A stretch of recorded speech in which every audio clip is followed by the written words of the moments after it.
이른 아침에 한 줄기 햇살이 대나무 숲을 뚫고 기원정사의 창호지에 쏟아져 금빛으로 반짝였습니다. 아난다 존자가 대나무 숲 오솔길을 따라 천천히 걸어왔습니다. 그의 표정은 이 평화로운 아침 풍경과 뚜렷한 대조를 이루었습니다. 미간에 낀 그늘은 마치 걷어낼 수 없는 먹구름 같았고 발걸음 또한 평소보다 훨씬 무거웠습니다.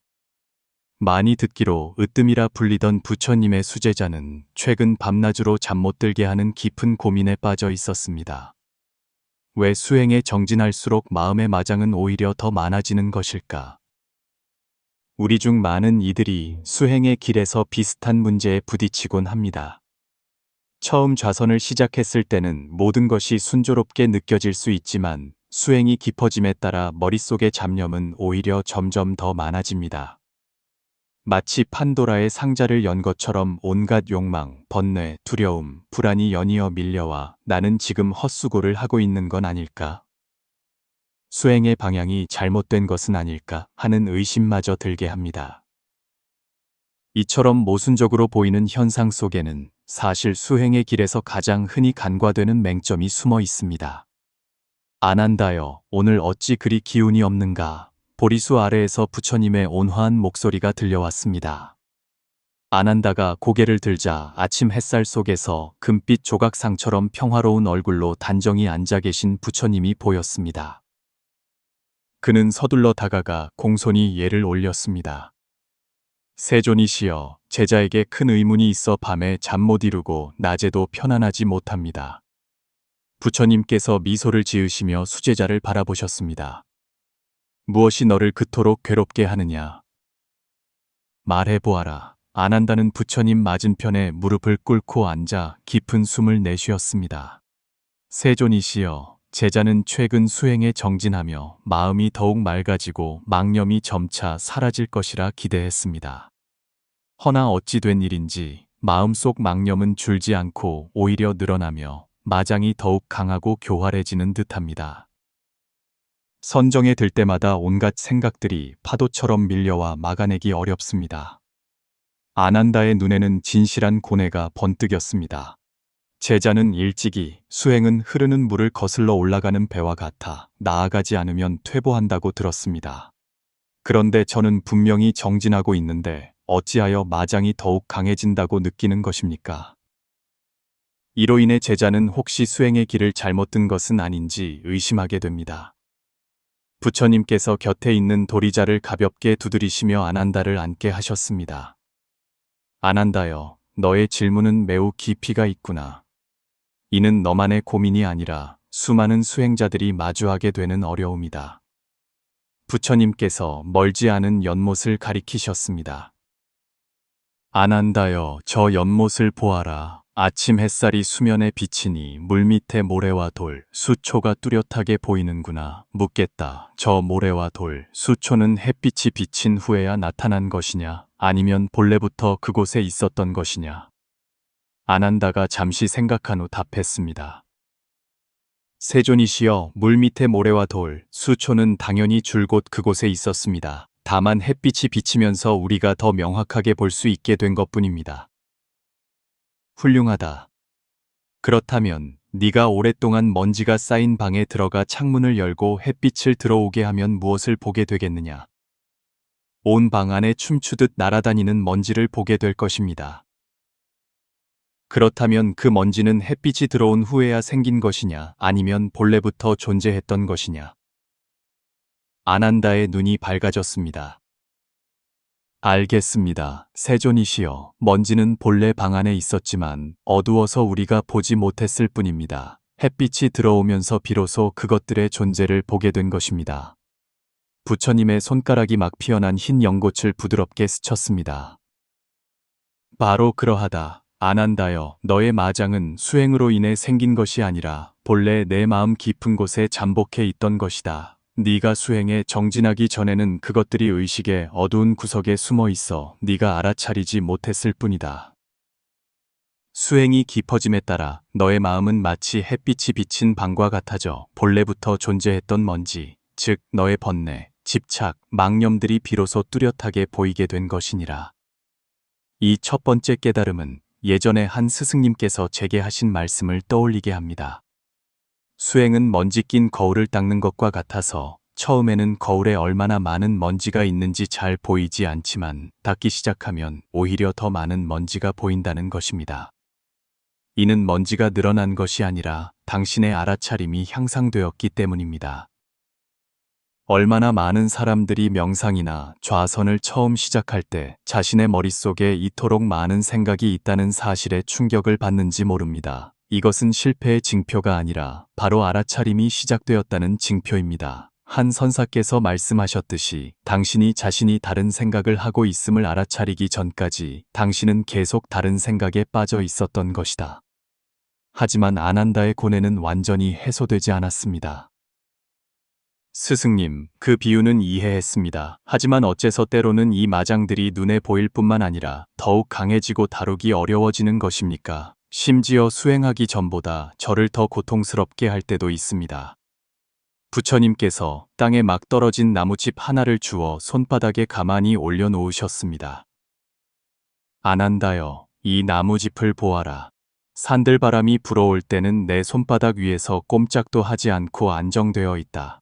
하지만 만약 거센 바람이 몰아친다면 내가 아무리 붙잡으려 해도 날아가 버릴 것이다. 이와 같이 너의 수행이 아직 얕은 단계에 있을 때는 마음속 생각들이 산들바람 속의 나무집과 같아 너는 그것들의 존재를 크게 신경 쓰지 않는다. 하지만 너의 수행이 더 깊은 차원으로 들어가 더 높은 경지에 닿고자 할 때 그 생각들에 대한 너의 저항은 마치 마음속에 거센 바람을 일으키는 것과 같으니 나무짚은 당연히 격렬하게 흔들리고 심지어 더 멀리 날아가 버리는 것이다. 아난다가 깊은 생각에 잠겨 말했습니다. 스승님의 말씀은 제가 이 마장들을 없애려고 했기 때문에 오히려 그것들이 더 강해졌다는 뜻입니까? 이는 그 유명한 심리 실험을 떠올리게 합니다. 앞으로 5분 동안 절대로 분홍색 코끼리를 생각하지 마시오. 결과는 거의 모든 사람이 실패했습니다. 왜냐하면 어떤 것을 생각하지 않으려고 애쓰는 순간 당신은 이미 그것을 생각하고 있기 때문입니다. 우리의 의식이 어떤 생각을 억누르려 할수록 그 생각은 오히려 더욱 강해집니다. 아난다여, 내게 말해보아라. 네가 생각하는 수행의 궁극적인 목적은 무엇이냐? 부처님께서 온화하게 물으셨습니다. 열반을 증득하여 해탈을 얻는 것입니다. 아난다가 주저없이 답했습니다. 그렇다면 너는 열반과 해탈이 마장과의 싸움을 통해 얻어진다고 생각하느냐? 아난다는 약간 당황하며 되물었습니다. 그렇지 않습니까? 저희는 마땅히 내면의 탐진치를 이겨내야 해탈을 얻을 수 있는 것이 아닙니까? 대반야경에서도 그 마음을 항복받으라고 하지 않으셨습니까? 부처님께서 잔잔히 미소 지으셨습니다. 아난다여, 바로 이것이 많은 수행자들이 가장 쉽게 간과하는 맹점이다. 네가 인용한 그 마음을 항복받으라는 말은 너 자신의 마음과 대적하라는 의미가 아니라 그것을 인식하고 이해하고 받아들이라는 뜻이다. 진정한 수행은 마장과 싸우는 것이 아니라 그것들을 관찰하고 이해한 후 자연스럽게 사라지도록 하는 것이다. 부처님께서는 물에 젖은 천주머니를 집어드셨습니다. 네가 이 천주머니에 물을 짜내려고 할 때 힘주어 짤수록 물은 오히려 다른 곳으로 새어나온다. 이와 마찬가지로 네가 마장을 없애려 할수록 그것들과 대적할수록 그것들은 더욱 강해져 다른 구석에서 튀어나와 너를 괴롭히게 된다. 이는 마치 네가 물속의 물결을 억지로 누르려 할수록 수면에는 오히려 더 많은 잔물결이 있는 것과 같다. 이는 제가 막 수행을 시작했을 때의 경험을 떠올리게 합니다. 눈을 감고 좌선할 때마다 머릿속에 온갖 생각이 떠올랐고 제가 그 생각들을 쫓아내려 조급해할수록 그것들은 오히려 더욱 끈질기게 달라붙었습니다. 한 스승님께서 제게 그 생각들과 싸우지 말고 그저 하늘에 떠가는 구름을 보듯 가만히 알아차리기만 하라고 말씀해 주시기 전까지는 말입니다. 이때 장엄한 종소리가 울려 퍼졌고 부처님께서 아난다에게 미소 지으며 말씀하셨습니다. 내가 너에게 이야기를 하나 들려주겠다. 아마 너의 이해에 도움이 될 것이다. 옛날 설산의 한 동굴에 샨사라는 고행자가 있었다. 그는 그곳에서 20여 년간 수행하며 고행에 정진하여 스스로의 마음이 번뇌 하나 없는 맑은 거울과 같다고 여겼다. 어느 날 길 잃은 나그네가 우연히 그의 동굴에 들어와 실수로 샨사가 물을 담는 데 쓰던 토기를 넘어뜨렸다. 그것은 샨사가 10년간 소중히 사용해온 보물이었다. 토기가 깨지는 소리는 동굴 안에서 천둥처럼 울려 퍼졌다. 샨사는 순간 눈에 불을 뿜고 얼굴이 잿빛이 되어 나그네의 무례함을 큰 소리로 꾸짖었다. 나그네가 황급히 떠나간 후 샨사는 문득 깨달았다. 그는 20년을 수행하며 이미 세속의 탐진치에서 벗어났다고 여겼는데 어찌 토기 하나 때문에 분노할 수 있단 말인가. 그는 깊이 자책하며 자신이 헛된 세월을 보냈고 수행이 부족했다고 생각했다. 그날부터 그는 내면의 분노를 완전히 뿌리 뽑겠다고 맹세했다. 분노의 기미가 조금이라도 느껴지면 그는 즉시 그것을 억눌러 어떤 자라날 틈도 주지 않았다. 그는 매일 자신에게 반복해서 말했다. 나는 화내지 않는다.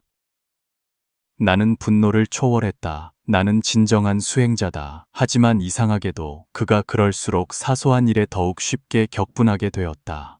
날벌레의 윙윙거리는 소리, 동굴 천장에서 떨어지는 물방울 소리, 심지어 자신의 그림자마저도 그를 짜증나게 했다. 그의 분노는 줄어들기는커녕 잡초처럼 미친 듯이 자라났다. 그는 심지어 자신이 정말 수행에 적합한 사람인지 수년간의 고행을 포기해야 하는 것은 아닌지 의심하기 시작했다. 이 이야기는 겉보기에는 물처럼 평온해 보이지만 실제로는 내면에 억압된 화산을 품고 있는 사람들을 떠올리게 합니다. 그들은 감정을 깊이 묻어두고 마주하려 하지 않다가 결국 예기치 않은 순간에 폭발하여 남과 자신에게 상처를 입힙니다. 진정한 평온은 감정을 억누르는 것이 아니라 그것을 이해하고 받아들이는 것입니다. 훗날 한 유행하는 지혜로운 이가 그의 동굴을 지나가다 샨사의 고통을 보았다. 그 지혜로운 이는 그에게 말했다. 시안사여, 그대는 분노를 없앨 필요가 없소. 분노 그 자체는 실체가 없기 때문이요. 그대가 그것을 없애려 할 때 오히려 그대는 그것에 실체를 부여하고 힘을 실어주는 것이요. 그대가 해야 할 일은 그것의 본질을 이해하는 것이요. 분노가 일어날 때 저항하지도 반임하지도 말고 그저 낯선 손님을 관찰하듯 조용히 그것을 지켜보시오.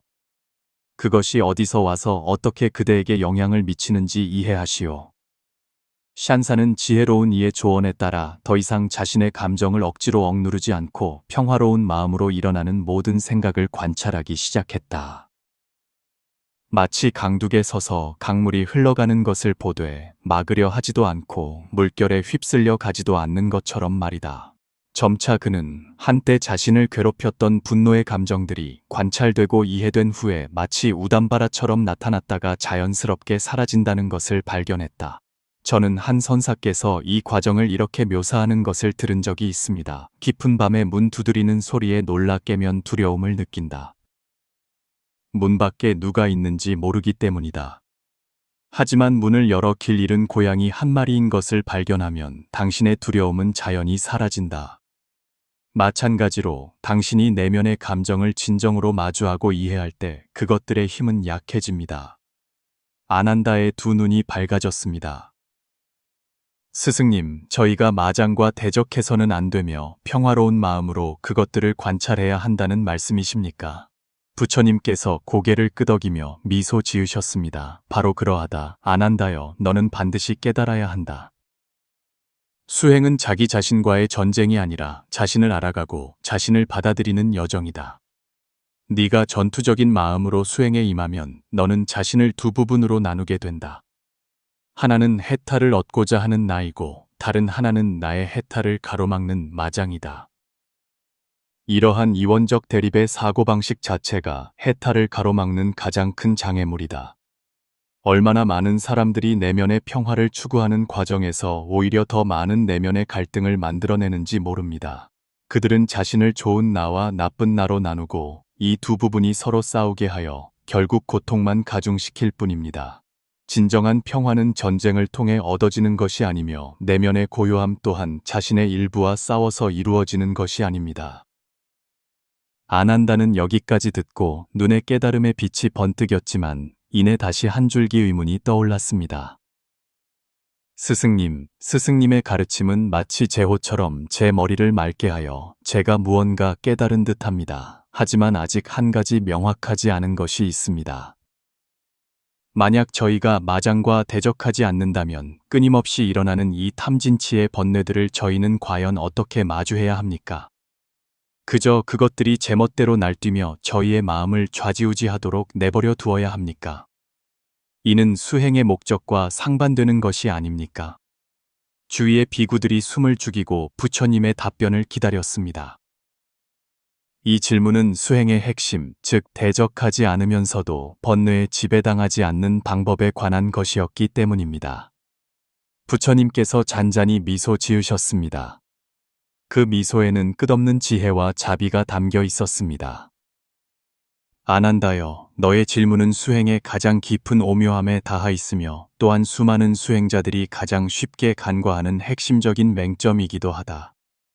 진정한 핵심은 네가 말하는 마장이라는 것이 본질적으로 실제하는 독립체가 아니라 너 자신의 마음과 식시의 일부라는 것을 깨닫는 데 있다. 네가 그것들을 적으로 간주하고 대적할 때 너는 실제로는 너 자신의 일부와 싸우고 있는 것이다. 이 싸움은 처음부터 승리가 불가능하도록 정해져 있다. 아난다가 깊은 생각에 잠겨 말했습니다. 세존의 뜻은 저희가 마장을 적으로 간주해서는 안 된다는 것이군요. 바로 그러하다, 아난다여. 내가 더 자세히 설명해 주겠다. 네가 탐욕의 생각을 마주했을 때 서둘러 그것을 부정하거나 억누르려 하지 말고 먼저 그것의 존재를 온전히 알아차리고 그것이 어디에서 왔으며 어떻게 너에게 영향을 미치는지 이해해야 한다. 네가 그 생각을 진정으로 이해했을 때 그것은 자연히 힘을 잃게 된다. 마치 네가 환잉의 정체를 완전히 알게 되면 그것이 더 이상 너를 속일 수 없는 것과 같다. 부처님께서 작은 돌멩이 하나를 주어 옆에 연못에 가볍게 던지셨습니다. 아난다여, 수면 위의 잔물결을 보아라. 돌멩이가 물에 빠지면 수면에는 자연히 물결이 인다.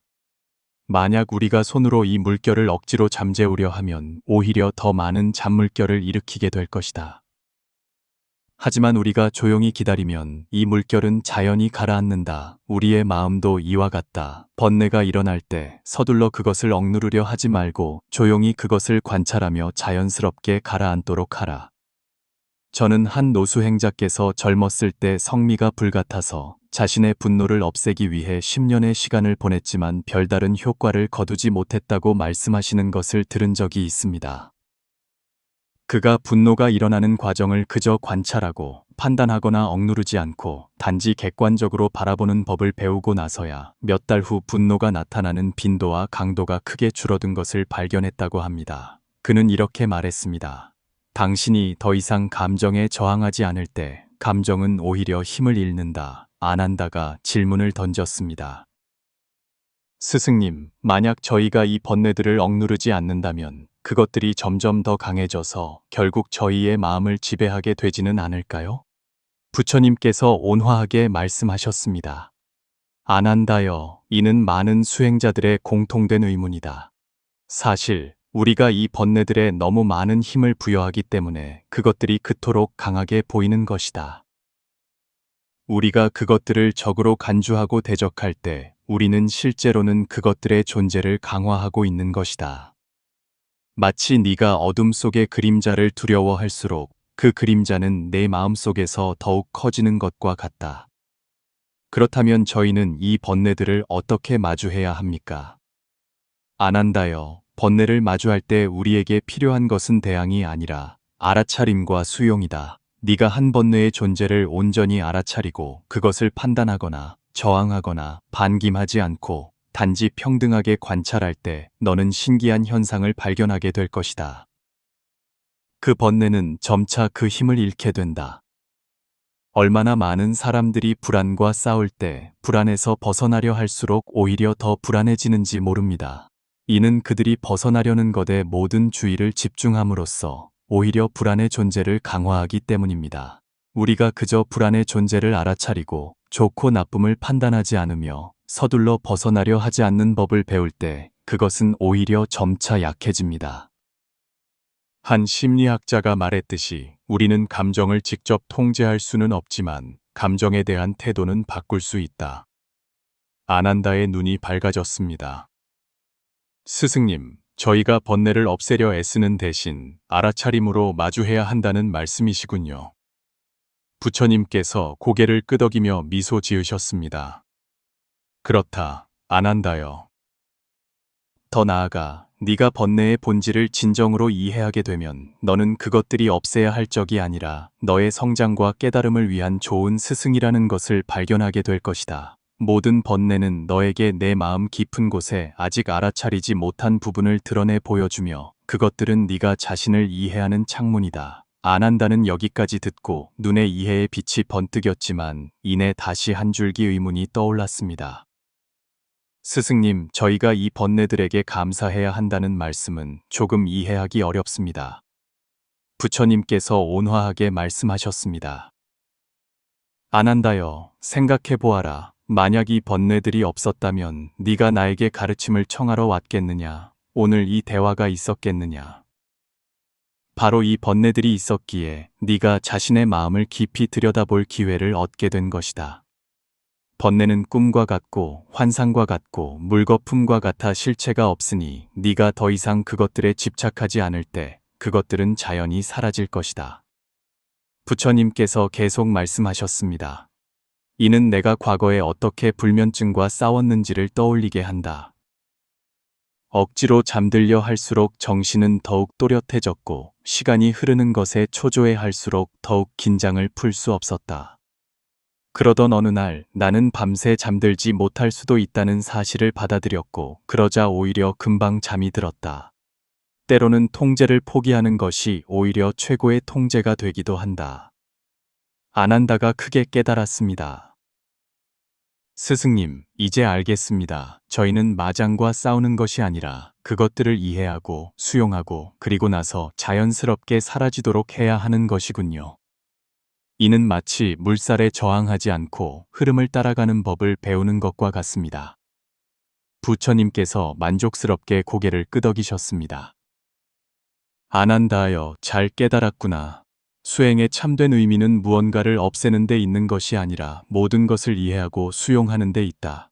네가 내면의 모든 상태를 평등하게 마주하며 좋아하지도 싫어하지도 않게 될 때 너는 중도, 종다오의 길을 걷게 되는 것이다. 부처님께서 땅에 떨어진 나무집 하나를 주어 손바닥에 가만히 올려놓으셨습니다. 아난다여, 이 나무짚을 보아라. 이것은 바람이 부는 것에 저항하지도 않고 햇빛을 억지로 좇지도 않는다. 그저 자연스럽게 존재하며 자연이 주는 모든 것을 받아들인다. 이것이 바로 우리가 배워야 할 태도이다. 생각해 보아라. 대자연의 지혜가 얼마나 깊은가. 나무짚은 비바람을 원망하지 않고 강물은 굽이치는 것을 싫어하지 않으며 구름은 모양에 집착하지 않는다. 그것들은 그저 존재하며 가장 자연스러운 방식으로 모든 변화를 마주한다. 만약 우리가 이러한 태도를 본받을 수 있다면 어찌 번뇌가 있겠는가. 아난다가 깊이 절을 올렸습니다. 부처님, 이제야 깨달았습니다. 수행의 핵심은 마장과 대적하는 것이 아니라 알아차림과 수용에 있습니다. 저희가 더 이상 번뇌를 적으로 여기지 않고 저희의 마음을 분열시키지 않을 때 비로소 진정한 해탈로 나아갈 수 있습니다. 부처님께서 아난다를 미소로 바라보셨습니다. 그 눈에는 자비와 지혜가 가득했습니다. 아난다여, 너는 기억해야 한다. 번뇌와 보리는 얼음과 물처럼 본질적으로 둘이 아니다. 너의 마음이 진정으로 평온해져 더 이상 이원적 대립의 사고에 얽매이지 않을 때 너는 한때 너를 괴롭혔던 그 번뇌들이 실은 너의 깨달음을 돕는 계단이었음을 발견하게 될 것이다. 번뇌가 곧 보리요, 생사가 곧 열반이다. 네가 더 이상 번뇌를 장애물로 보지 않고 그것들을 자신을 이해하는 도구로 여길 때 너의 수행은 비로소 올바른 길에 들어선 것이다. 얼마나 많은 사람들이 정신적 성장의 길에서 모든 세속적 인연을 끊고 자신의 감정과 욕망으로부터 분리되어야 한다고 오해하는지 모릅니다. 이러한 수행은 종종 극단으로 치우쳐 냉담하고 무감각해지거나 내면이 분열되어 결국 해탈에서 오히려 더 멀어지게 됩니다. 진정한 수행은 삶을 회피하거나 대적하는 것이 아니라 삶 속에서 수행하며 모든 번뇌를 성장의 기회로 삼는 것입니다. 아난다가 공손히 예를 올렸습니다. 스승님의 가르침에 감사드립니다. 저는 마침내 왜 수행이 깊어질수록 마장이 강해 보이는지 깨달았습니다. 그것은 제가 줄곧 잘못된 태도로 그것들을 마주했기 때문입니다. 오늘부터 저는 알아차림과 수용의 마음으로 저의 수행길을 계속 걸어가겠습니다. 부처님께서 자애롭게 아난다를 바라보셨습니다. 아난다여, 오늘의 깨달음을 기억하여라. 네가 더 이상 너 자신의 일부와 싸우지 않을 때 너의 내면은 자연히 평온으로 돌아갈 것이니 이것이 바로 수행의 참된 의미이다. 햇살이 나무집 사이로 쏟아져 그들의 몸 위로 흩뿌려졌고 기원정사 전체는 평화로운 기운에 휩싸였습니다. 이 대화는 아난다의 의문을 풀어주었을 뿐만 아니라 우리에게도 방향을 제시해 주었습니다. 현대 사회에서 우리 또한 다양한 번뇌와 스트레스에 직면하며 자신과 대적하는 함정에 쉽게 빠지곤 합니다. 부처님의 지혜는 우리에게 자신의 감정과 싸우지 말고 그것들을 관찰하고 이해하고 수용하는 법을 배우라고 일깨워줍니다. 우리가 대항하려는 마음을 내려놓고 더 이상 자신을 이상적인 나와 현실의 나로 분열시키지 않으며 감정을 좋은 것과 나쁜 것으로 나누지 않을 때 우리는 내면의 평온이 싸움을 통해 얻어지는 것이 아니라 이해와 수용을 통해 찾아온다는 것을 발견할 수 있습니다. 수행의 길에서 가장 큰 적은 종종 드러나는 번뇌들이 아니라 그 번뇌들을 마주하는 우리의 태도입니다. 오직 우리가 알아차림과 수용의 마음으로 내면의 모든 상태를 마주하며 더 이상 이원적 대립의 사고에 얽매이지 않을 때 우리는 비로소 진정한 해탈과 자유로 나아갈 수 있습니다. 그러니 다음번에 당신이 불안, 두려움, 분노 또는 다른 어떤 부정적인 감정을 느낄 때 서둘러 그것들에서 벗어나려 애쓰지 말고 한번 조용히 그것들을 관찰하고 이해하고 수용해 보십시오. 당신은 아마 당신이 더 이상 이 감정들에 저항하지 않을 때 그것들이 오히려 힘을 잃고 점차 사라지기 시작한다는 사실에 놀라게 될지도 모릅니다. 아마도 이것이 바로 부처님께서 가르치신 중도의 지혜, 즉 어느 한쪽으로 치우치지도 버리지도 않으며 평등한 마음으로 모든 것의 본래 모습을 꿰뚫어 보는 것일 겁니다.